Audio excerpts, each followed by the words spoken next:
نبی صلی اللہ علیہ وسلم نے یہ جو مولانا نے آپ کے سامنے حدیث پڑھی، ان اعظم النکاح، بے شک اعظم النکاح، نکاح میں عظیم نکاح، عظیم نکاح جانتے ہیں، بہت بڑا نکاح، ٹھیک ہے، برکتن، برکت کے اعتبار سے وہ ہے ایسرہ مؤونتن، جس میں کم سے کم خرچ ہوتا ہے،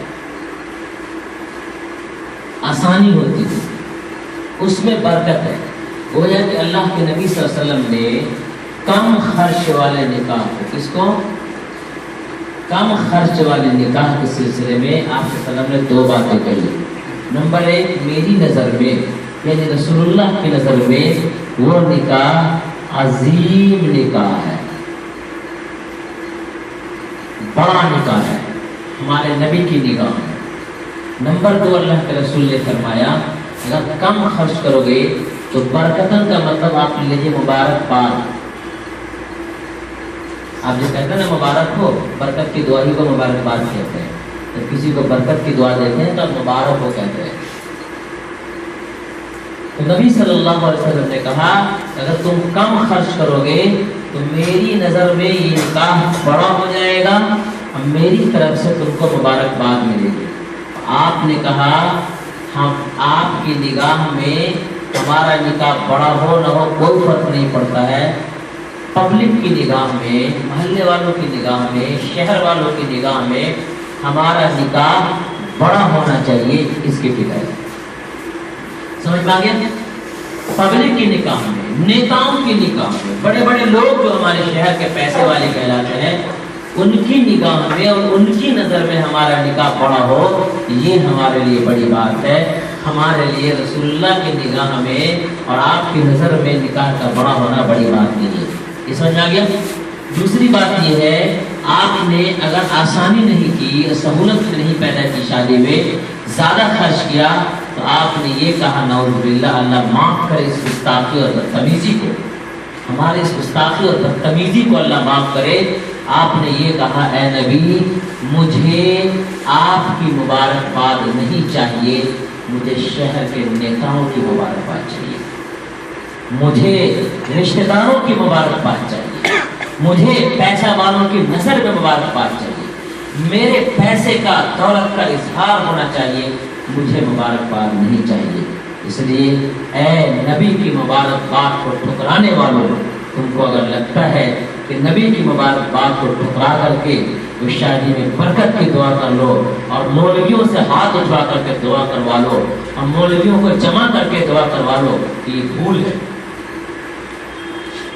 نبی کی برکت کو ٹھکرا دیا آپ نے، نبی کی طرف سے مبارکبادی کو ٹھکرا دیا آپ نے اور مولویوں سے دعا کروا رہے ہیں۔ اس لیے یہ معمولی بات نہیں ہے۔ نبی صلی اللہ علیہ وسلم نے فرمایا میری نگاہ میں بڑا نکاح وہ ہے جس میں کم خرچ ہو۔ آپ نے کہا آپ کی نگاہ میں بڑا نکاح ہونا ضروری نہیں ہے، دنیا کی نگاہ میں ہمارا نکاح بڑا ہونا چاہیے۔ اور آپ نے کہا آپ کی طرف سے مبارکباد کا گلدستہ نہیں چاہیے، ہم کو دنیا کی طرف سے چاہیے، اس لیے ہم زیادہ خرچ کریں گے۔ خدا کے واسطے نبی صلی اللہ علیہ وسلم کی اس تعلیمات کو ہرگز حضرت مت ٹھکرائیے۔ اگر آپ ایسا کرتے ہیں تو آپ کو معلوم ہے کتنی بیٹیاں، ابھی خواتین کے حقوق میں آئیں گی یہ بات کہ پہلے بیٹیوں کو زندہ دفن کر دیا جاتا تھا، اور آپ بیان کرتے ہیں کہ پہلے دفن کیا جاتا تھا۔ ارے وہ کم سے کم غیرت مند تھے، وہ زمین کے اندر دفن کرتے تھے۔ آج بیٹیوں کو کوڑا پر پھینک کر کے چلا جاتا ہے، کوڑے پر پھینکا جاتا ہے، کچرے دان میں ملتی ہے بچیاں۔ آج اس سے زیادہ بے حرمتی ہو رہی ہے، آج پھانسی کے پھندے پر لٹکتی ہیں بچیاں، اور کتنی خودکشی کرتی ہے بچیاں۔ وہ تو باپ مارا جس کا الزام باپ پر ہے، لیکن یہاں پر بیٹی مجبور ہو جاتی ہے کہ ہم مر جائیں، ایسی زندگی سے بہتر ہے مر جانا۔ یہ سب صرف ان لوگوں کا قصور ہے جنہوں نے شادی کو مشکل بنایا، جس نے یہ سمجھا کہ میرے پاس دولت ہے، میں جتنا چاہوں خرچ کر دوں، کوئی حساب نہیں ہے۔ لیکن یہ نہیں سوچا آپ نے کہ آپ کی بیٹی میں اگر آپ نے زیادہ خرچ کیا ہے تو دوسری غریب بچوں پر بھی اثر پڑے گا، اور یہ ماحول بن جائے گا، یہ سسٹم بن جائے گا۔ اور آج عورتیں کہتی ہیں اس کے بغیر کیسے کام چلے گا، یہ چلتا ہے، یہی جملہ کہا جاتا ہے معاشرے میں۔ یہ چلتا ہے، رواج ہے اس کا، نہیں کریں گے تو لوگ کیا کہیں گے؟ یہ رواج کس نے بنایا؟ یہ آپ نے بنایا۔ اور بیٹی جس کو اللہ کے رسول صلی اللہ علیہ وسلم نے رحمت کہا تھا، آپ نے اس کو رحمت کا الٹا زحمت بنا دیا اور عشق نبی کا ڈھلوڑا پہ بنایا۔ اتنی بڑی گستاخی انسان کرے اس کے بعد پھر شادی میں برکت ہو جائے، نہیں ہو سکتا ہے۔ اس لیے رات دن نکاح ٹوٹ رہا ہے۔ آج بھی میرے پاس ایک صاحب آئے تھے اور انہوں نے کہا کہ میں قطعاً اس لڑکی کے ساتھ نہیں رہ سکتا ہوں۔ آج بھی ایسا میں نے بہت سمجھایا ان کو، اپنی دارالقضا بھیجنے کا فیصلہ کیا ہے۔ تو رات دن رشتے ٹوٹ رہے ہیں، وجہ یہ ہے کہ ہماری بنیاد دین نہیں، ہم نے اپنی بنیاد کوئی اور بنا لیا، ظاہر سی بات ہے رشتے ٹوٹیں گے۔ اسی لیے یہ نکاح کے سلسلے میں کی ہدایات میں نے خاص طور سے اس موضوع کو اس لیے رکھا تھا، اس وقت مسلمان نکاح کے پیچھے جتنا برباد ہے اتنا شاید دوسری چیزوں کے پیچھے نہیں برباد ہے۔ دو ہی چیزیں رہ گئی ہیں مسلمانوں کو اپنی دولت ظاہر کرنے کے لیے، ایک بہترین مکان بنانا، دوسرے شادی بیاہ میں خوب خرچ کرنا۔ بہترین اگر مکان بناتے ہیں تو کم سے کم اس میں رہتے ہیں سکون سے، لیکن شادی بیاہ میں گھنٹے 2 گھنٹے 3 گھنٹے کی لذت کے لیے اور دنیا کو اپنی دولت دکھانے کے لیے کتنی دولت برباد کی جاتی ہے۔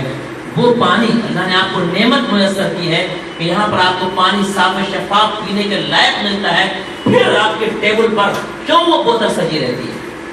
وہ آدمی جو 5 روپے 10 روپے کی بوتل سجاتا ہے جس کی ہمارے نزدیک کوئی قدر نہیں ہے، صرف اتنا جان لیں گے کہ آپ پیسے والے ہیں، اس کے علاوہ اس پانی کی کوئی قدر نہیں ہے، ہم نل کا پانی پی سکتے ہیں، وہاں پر آپ پیسے برباد کر رہے ہیں۔ وہی سامنے بھکاری بھیک مانگ رہا ہے، آپ کی جیب سے 5 روپے نہیں نکلتا ہے۔ وہی مدرسے والے آ جائیں، وہی غریب آ جائے کمبل مانگنے کے لیے، آپ کے پاس پیسہ نہیں ہے لیکن بیٹی کی شادی میں خرچ کرنے کے لیے آپ کے پاس اتنے پیسے آ گئے۔ خدا اللہ سے ڈریے۔ اللہ نے جوانی کے بارے میں اللہ نے کہا کہ اس کو کہاں گوایا؟ 5 چیزوں کے بارے میں جب تک سوال نہیں ہو جائے گا تب تک کوئی بندہ عرش کے دل قدم ہلا نہیں سکتا ہے۔ 5 چیزوں میں سے جو چیزیں ہیں وہ سب ایک سوال کیا گیا ہے۔ مال کے بارے میں ڈبل سوال ہے، مال کے بارے میں ڈبل سوال، کیسے کمایا اور کہاں خرچ کیا، یہ دونوں سوال ہوگا مال کے بارے میں۔ یہ مت سمجھیے کہ یہ مال آپ کا ہے، اس لیے قرآن کے پہلے پیج میں اللہ نے فرمایا وَمِمَّا رَزَقْنَاهُمْ، جو ہم نے تم کو دیا ہے يُنْفِقُونَ، اس میں سے خرچ کرو۔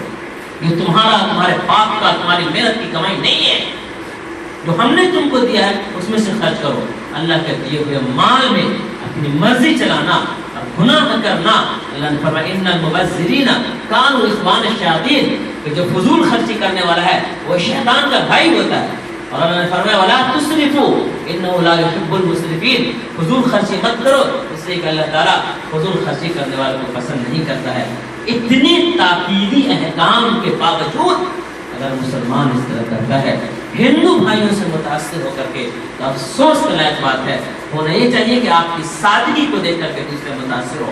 میں ٹرین میں جا رہا تھا، سامنے ایک خاتون بیٹھی تھی، ان سے معلوم ہوا کہ شادی میں 14 لاکھ روپے خرچ کیا اس نے۔ میں کہا ماشاء اللہ بہت اچھا، زیادہ خرچ کیا، ہندو تھی۔ میں نے کہا میری بھی شادی ہوئی ہے کچھ دنوں پہلے، اور معلوم ہے کتنا خرچ ہوا ہے؟ بولا نہیں، بولے 15,000۔ 15,000 میں ہو گیا؟ بالکل ہو گیا 15,000 میں۔ 15,000 میں کرنا کیا ہم کو شادی میں؟ شادی میں کرنا کیا؟ 15,000 میں ہمارا پورا ہو گیا۔ اس کو بڑا تعجب ہوا اور اس نے کہا ہاں ایک اور بھائی ہے وہاں پر مسلمان، وہ بھی بہت کم خرچ میں کیے تھے، مسجد میں جا کے نکاح کر لیے تھے۔ چلو کم سے کم ایک آدمی تو ملا جس نے اچھا ثبوت دیا۔ بھائیوں ہندوستان میں جو رہ رہے ہیں آپ سن لیجیے بہت اچھے سے، کوئی ہندو بھائی آ کر کے آپ کا قرآن نہیں پڑھے گا، قرآن پڑھ کر کے آپ کے دین کو نہیں سمجھے گا، حدیث پڑھ کر کے آپ کے دین کو نہیں سمجھے گا۔ وہ دین سمجھے گا تو آپ کو پڑھ کر کے، آپ کو اور ہم کو اور ہمارے عمل کو پڑھ کر کے دین سمجھے گا۔ ہم جیسا سمجھانا چاہے ویسا سمجھائیں گے۔ اور بھائیوں جو دین ہم ان لوگوں کو سمجھا رہے ہیں، اس دین میں ہندو تہذیب میں کوئی خاص فرق نہیں ہے، پھر کیوں مسلمان ہوں گے، کیوں اسلام کے قریب آئیں گے، کیوں وہ اسلام کو اچھا سمجھیں گے؟ پلس اس میں آپ کی بیکاری شامل ہے، آپ دین میں ان کے برابر ہیں، اور پلس یہ ہے کہ آپ کا اندر بیکاری شامل ہے، کیوں آپ کے قریب آئیں گے وہ؟ اس لیے میرے بھائیوں دین کے دائی بنی، چلتے پھرتے دائی، اپنے عمل سے یہ ثابت کیجیے کہ اسلام ہمیں کیا کہتا ہے۔ خاص طور سے یہ جو رکھا گیا ہے اس کو آپ اس پروگرام کا حاصل سمجھیے کہ شادی بیاہ میں کم خرچ کرنے کو اس کا ماحول بنائیے، اور آپ کے پاس پیسہ دیا اللہ تعالیٰ نے اس کو زیادہ سے زیادہ خرچ کرنے کی کوشش نہیں کیجیے۔ لباس و زیبائش کے سلسلے میں آپ صلی اللہ علیہ وسلم کی تعلیمات کیا ہے اس پر